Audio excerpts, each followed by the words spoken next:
মৃত না মৃত তা কিছু জানি না।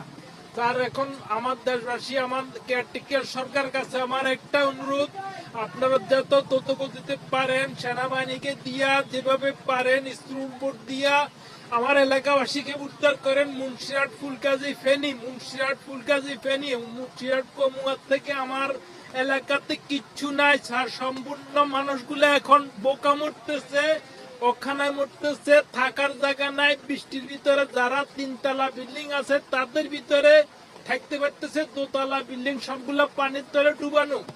সরকার, কেয়ারটেকার সরকারের কাছে আমার হাত জোড় করে বলতেছি, আপনারা দয়া করে কিছু সেনাবাহিনী দিয়া, আরো কিছু স্পিডবোট দিয়া এলাকাবাসীকে বাঁচান, মানুষগুলাকে বাঁচান, মানুষগুলাকে বাঁচান। সরকার, মানুষগুলাকে বাঁচান, আপনারা আমাদেরকে বাঁচান। আমাদের রিস্তাদার, আমাদের সম্পূর্ণ বিবি বাচ্চা, ছোট মোটো সব ছেলে মেলে সবগুলো কোথায় আছে কিচ্ছু জানি না স্যার।